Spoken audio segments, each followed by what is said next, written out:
한국 인터넷에는 다양한 공포 이야기가 많이 공유됩니다. 여기서는 허구의 공포 이야기를 길고 자세하게 작성해 보겠습니다. 오랜만에 친구들을 만나기로 한 날이었다. 서울의 한적한 동네에 위치한 작은 카페에서 우리는 추억을 나누며 웃고 떠들었다. 문득 유리가 말했다. 얘들아, 요즘 인터넷에서 돌아다니는 그 집 이야기 알지? 그거 완전 소름 돋던데.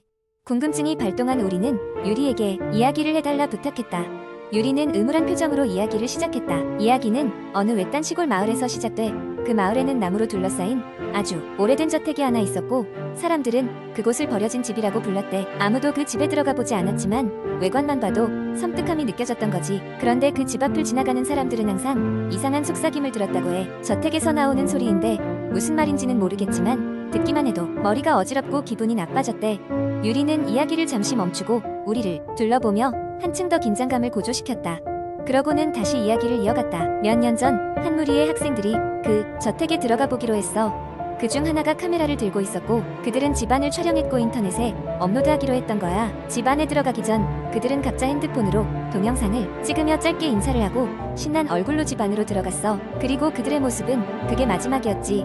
우리는 이미 소름이 돋았지만 이야기는 점점 더 깊어졌다.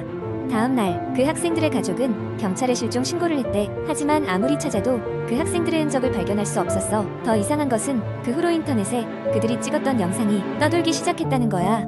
처음에는 평범하게 저택에 외관을 찍고 들어가는데 그 뒤로부터 영상이 이상해져 마치 강한 전자기 교란을 받은 것처럼 화면이 깜빡거리고 알아들을 수 없는 윙윙거리는 소리가 계속 들려왔어. 그리고 영상의 끝부분에는 손전등이 바닥에 떨어져 깜빡이는 모습과 함께 알 수 없는 그림자가 지나가는 장면이 찍혔대. 그 뒤로 집안은 어두워지고 피비린내가 진동했다는 소문도 돌았어. 이제 우리는 숨도 제대로 쉴 수 없을 정도로 겁에 질렸지만 유리는 이야기를 마무리했다. 그리고 몇 년이 지난 지금까지도 그 영상은 계속해서 인터넷에 떠돌아다니면서 보는 사람들에게 이상한 환각과 두통을 유발한다고 해. 그곳에 다녀온 사람들 중 정신이상에 걸린 사람도 있었대. 그 영상에 무언가가 담겨 있는 건지 아니면 그 집에 원래부터 뭔가 있었던 건지는 아직 아무도 모른대.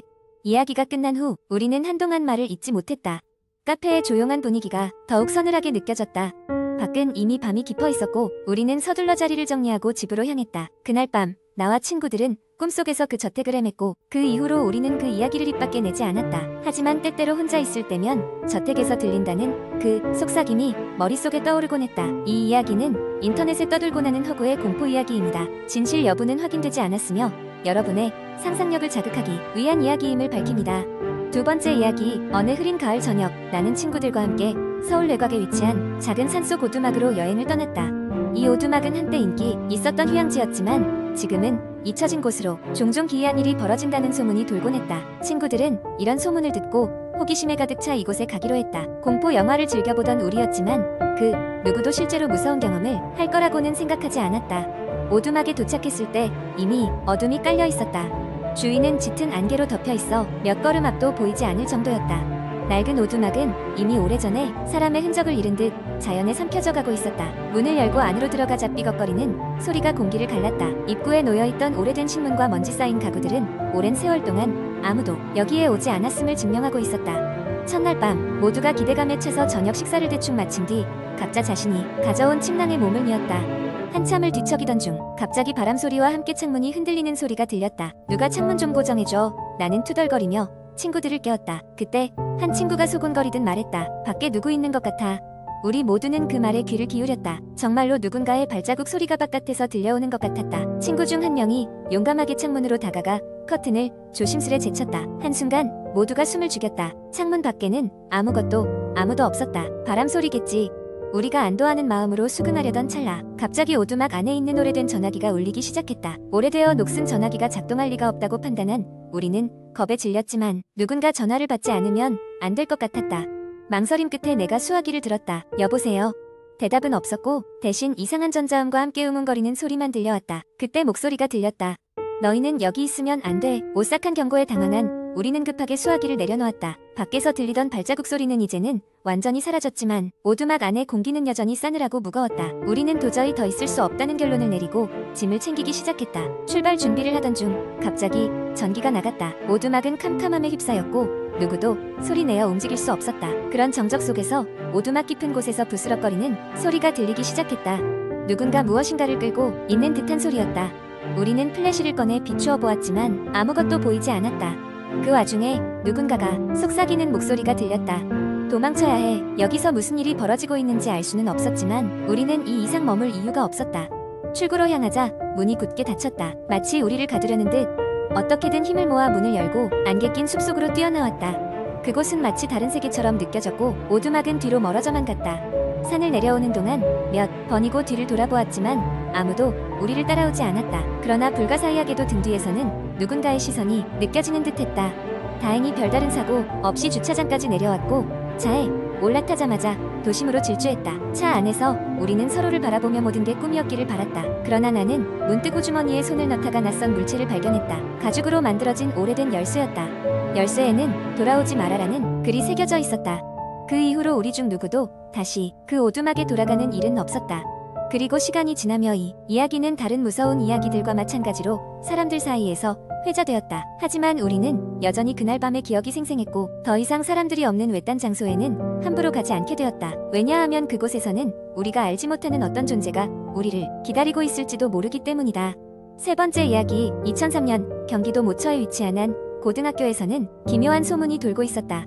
10년도 더 된 오래된 학교 건물의 3층 사용하지 않는 옛 교실에서 귀신이 목격된다는 것이었다. 특히나 밤이 되면 그곳을 지나가는 학생들은 어디선가 들려오는 알 수 없는 소리를 듣곤 했다. 당시 고등학생이었던 나와 내 친구들은 호기심이 많았다. 무슨 일이 일어나고 있는지 직접 확인해보고 싶은 마음에 우리는 방과 후 몰래 그 교실에 가보기로 했다. 그 교실은 몇 년 전 화재로 인해 한쪽이 무너져 위험하다는 이유로 폐수되었지만 우리에게 그렇게 중요한 문제는 아니었다. 그날 저녁 우리는 학교에 적당한 핑계를 대고 남아있었다. 교내 동아리 활동이 있었던 날이라 대부분의 학생들이 이미 집으로 돌아간 상태였다. 저녁 7시가 되자 우리 4명은 경비 아저씨의 눈을 피해 3층으로 몰래 올라갔다. 복도 끝에 있는 그 교실은 문이 쇠사슬과 자물쇠로 굳게 잠겨 있었다.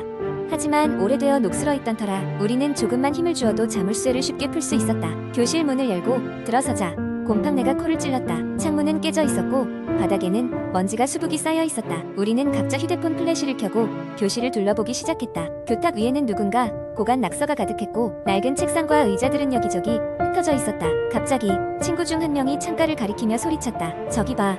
누군가 있어. 모두가 고개를 돌려 창 쪽을 바라보았다.